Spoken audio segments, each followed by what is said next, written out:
Hey, it's Chris Aiken from the Classic Metal Show.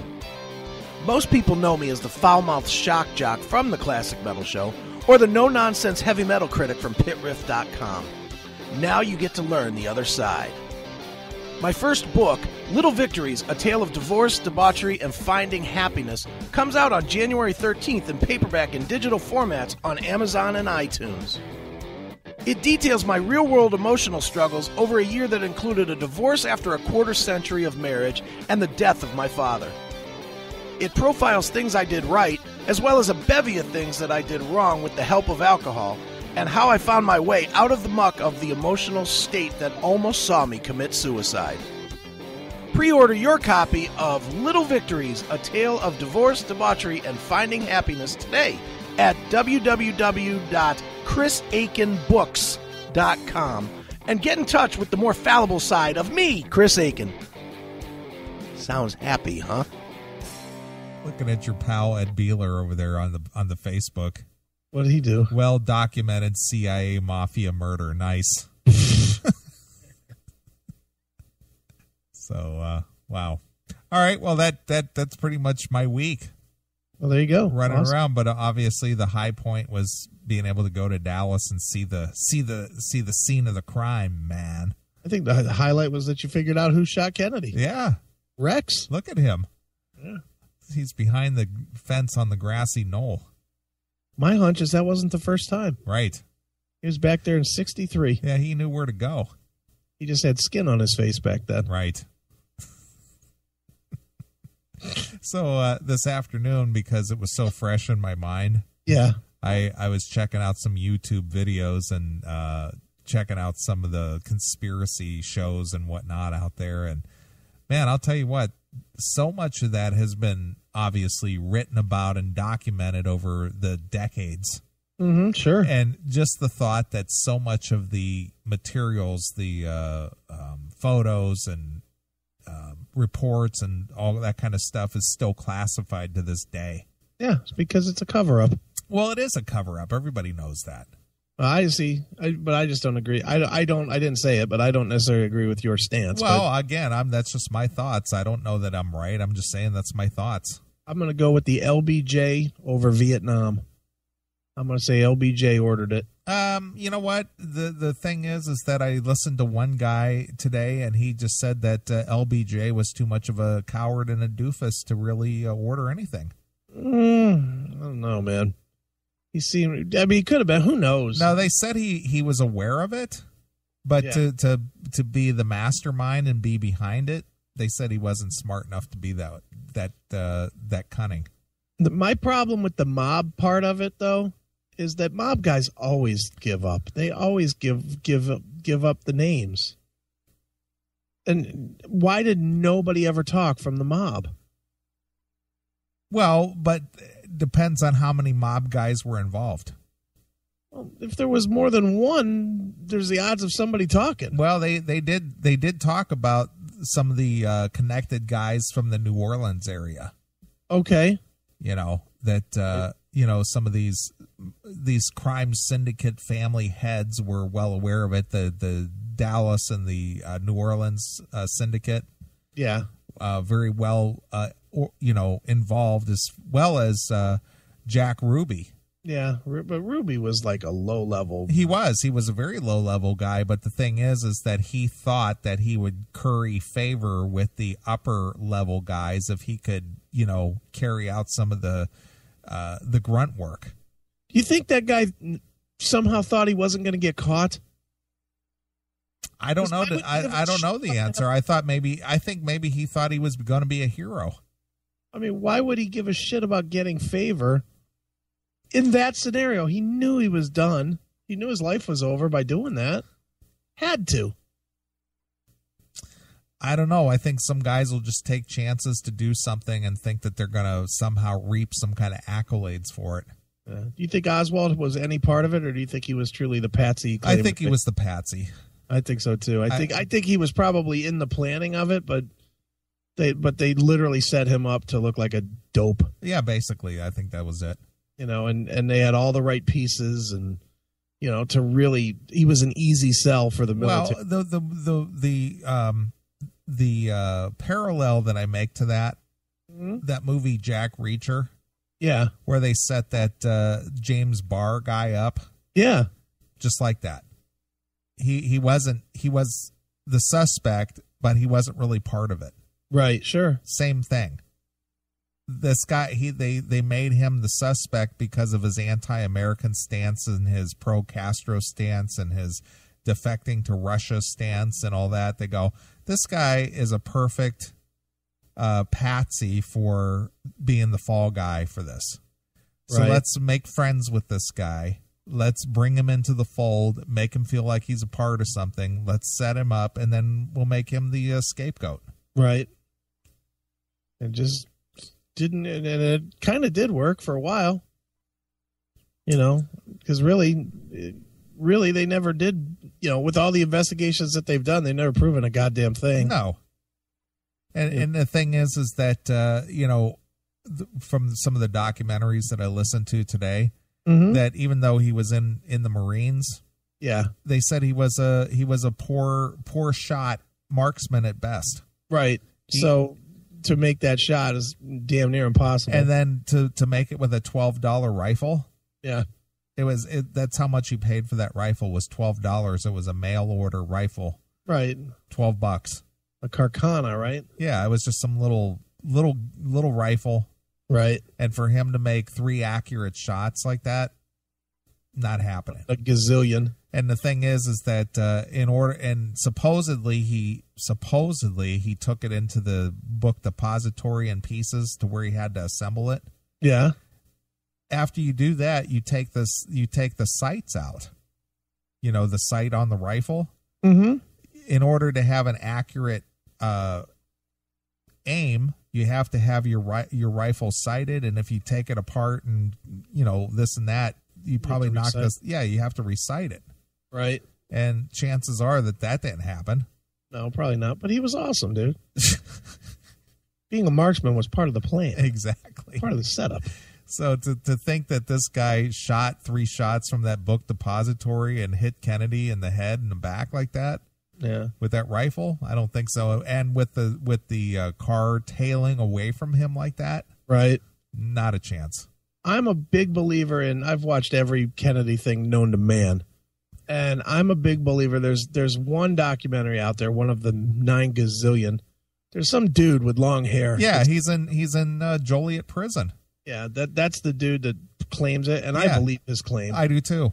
He's the most convincing story I've ever seen. He's right over here in Joliet prison. Is he the one he's the one that said that he was part of a team, and there was another team that was like in the storm drain on the they were across the street, and if he missed, they were the backup. Right, to shoot from the street level. Right.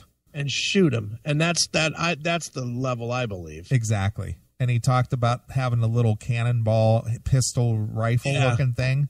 Yep. And how he turned his coat inside out. He wore it, it was like a gray jacket, and then he turned it inside out and it was a plaid jacket.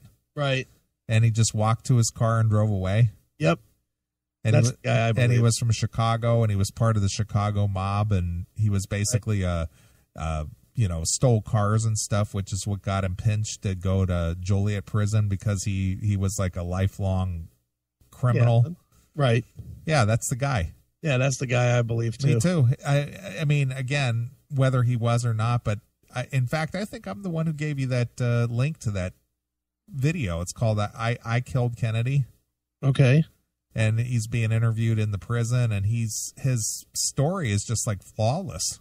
Yeah, I've watched. I don't remember if you gave it to me or not, but dude, I can't believe you haven't watched JFK. Yeah, you know what? And I'll tell you why. Go ahead. Whenever I see a movie made of a life event, I'm not interested, because I like the documentaries better than somebody reenacting something.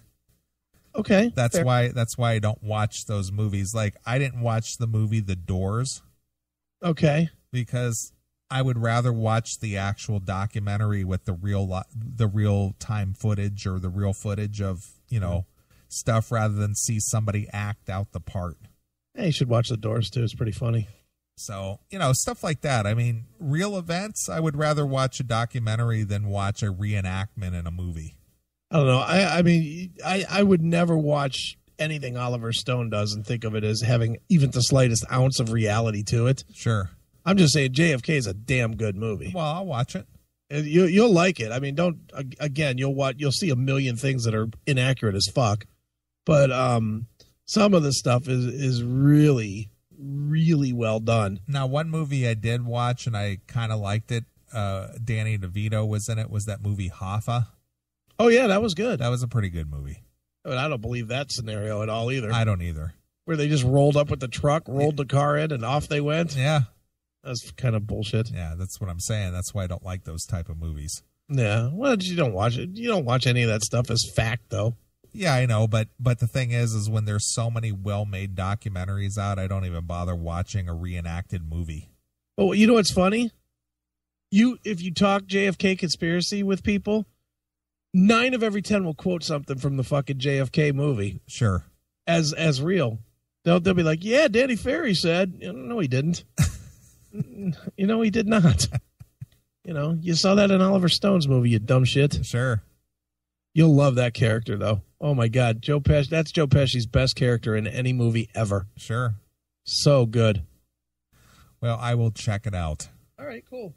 Well, if you want to go over to the Classic Metal Show Facebook page, it's facebook.com/thecms, and go check out my Dallas photos with Rex being the real shooter. Yeah, there it is. Well, let's see that. And I haven't seen that documented anywhere. That's right. This is a first. This is an exclusive first-time play. Right. I think I uncovered something that nobody knew. Who knew? Nobody up till this point has claimed Rex as the shooter. That's right. And I got photograph proof. Yeah. It's no more ridiculous as some of the other shit that we've seen out there. Sure.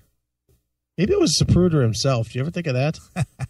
Maybe he had a gun inside that fucking camera. Yeah. While he was shooting film, he was shooting bullets at the same time. Because wasn't it convenient that he just happened to have that video? Right. And he had the perfect shot back and to the left and all that stuff. Right. I think it was Zapruder. He was a fucking ass clown, too. Jesus God. Dude, you've seen the interviews with that guy, haven't you? Sure I have. What a fucking tool. That guy was like a whole tool bag. Whole tool bag. It was a whole tool bag. All right. Full of fucking wrenches that don't work. Left-handed wrenches. Nice. That's really what he was. I mean, you watch the guy. What movie was I watching? I don't know if it was a docu or a movie about his life. Or I forget what the movie was. But it's with the dude that played Pig Vomit in Oh yeah. That what was his name? He was also in Sideways. He was in that movie too. I can't think of his name to save my life. But that guy played Zapruder. Okay. And they just made him out to be as big of a douche as you would imagine when you see the interviews with him in the CBS news footage. It's like his whole life he was one big douchebag. It was just a monumental pud. Yeah, there it is, Paul Giamatti. Yeah, that's him. Yeah. But yeah, that I don't know if it was a documentary on his or a movie about his life or what, but it heavily documented his life from him shooting the video to everything that went on after. Well, sure. I mean, he was the focal point of having the best video at that time. Right. Oh, that was the other thing in this Kennedy, museum up there in the 6th floor. Yeah. They actually had the Zapruder camera. Really? That he used, yeah. Now, do you think that he became a millionaire selling this shit? It's hard to say. Hard to say. I would hope so. Okay, now let's just say for sake of argument, you had the name of the show. It was a drama. It was a TV show. It was called Parkland. Okay. And it heavily focused on Zapruder. Anyway, let's just say you were Zapruder. Okay, or go a different direction. You just happened to be in New York City and you were doing a documentary on airports. Okay. So you had like some unbelievable footage of both planes hitting the tower. All right. Would you think that you would give it to the news people, or would you sell it? Well, I guess if you let clearer heads prevail rather than being caught up in the heat of the moment, I would think that if you thought about it, if you had time to just let the everything settle down and stop to think about it for a minute, you might sell it to the highest bidder. Now, do you think though that if you tried to sell it, that you might end up being made dead by the CIA? I guess it depends on how sensitive it was. Like, just imagine, for the sake of argument, since they refused to show the plane hitting the Pentagon, just suppose you had that video. Like, you were shooting something that day and you got in your car and got the fuck out of there and nobody saw you. You know, would you think, since they really will not release any real footage of that, would you not think that they would hunt you down if you admitted that you had that? Again, if it was as sensitive or a cover-up as people believe it to be, I would think that they would attempt to get that away from you. Yeah. Well, I'm saying, what would you do? Again, I guess you would have to understand the gravity of what you're dealing with here. Yeah. You know, so like the Zapruder film, from, you know, if you believe all the documentaries and everything that's ever been written about it, how supposedly it was subpoenaed or taken away from him. Right. And they removed a couple of frames, supposedly. Yeah, that's what they say. Supposedly. So again, if he had a copy of it, yeah, you know, you got to wonder.